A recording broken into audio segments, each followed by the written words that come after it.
So on to the final verdict, where I will be discussing the strengths and weaknesses that I believe the Spitfire Mark 1A has. So on to the strengths. You can outturn any aircraft at your BR. So at 2.3, if the situation is right, you can easily outturn or at least stay on people's tails, which is definitely not the same with other aircraft. The climb rate is exceptional and will help you deal with the enemy fighters around this tier. By what I'm talking about there is at around 2.3 to 3, the Americans and the Russians start getting some good energy fighters. So being able to climb as good as them or above them negates that, and basically you can stop them doing what they're good at. You have enough ammunition to be able to shoot a bit more freely compared to other planes. Other planes, when you're dealing with 20mm cannons or 37mm, you really have to be wary about how many shots you fly off. But with the Spitfire, because you have that 2,800 MG bullets, you can easily be able to fire a few, and if they miss, it's not too much of a big of a deal, even though you fire very fast.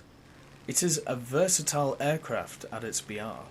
What I mean by this is usually an aircraft is either very good at energy fighting, or a very good dive fighter, or a very good bomber hunter, or it's a good dogfighter.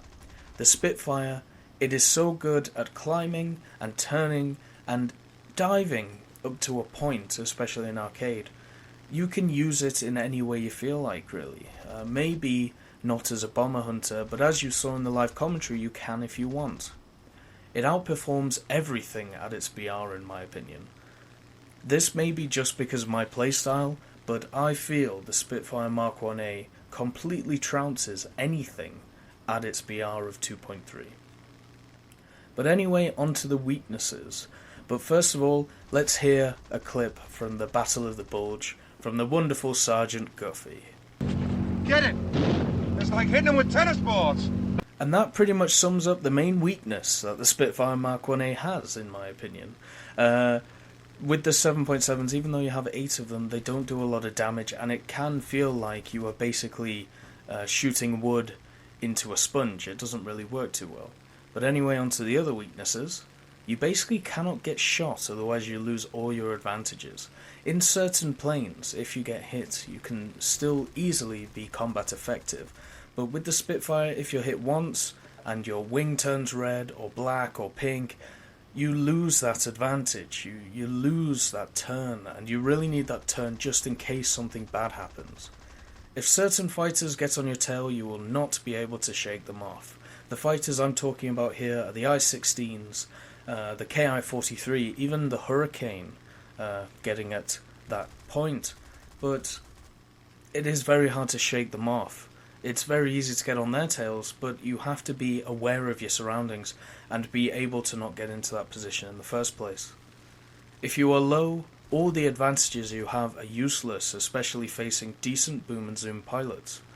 The big turn-on for this Spitfire is its climb rate, and if you don't use that to your advantage, it doesn't matter how well you turn, or how well you are able to turn fight people. If you come up against good pilots, they are not going to engage in a turn fight. They are just going to use their energy and keep diving and hitting until they hit you.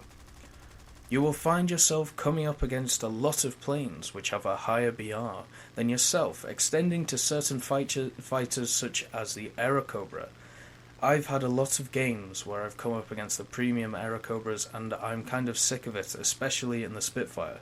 Now, it's not to say I can't deal with them. I actually have a very good win rate against the Russians in this plane and against the Aerocobra. It's just annoying, and that's down to the matchmaking and the BR of this plane, but I think it is still competitive even when coming up against fighters which have a BR of 3.3. So that's my final verdict. I've got to say, try it out. It is a wonderful, wonderful fighter. It is not great in all areas, but it is good enough to get you through if you need it. But anyway, thank you for watching, and have a great day.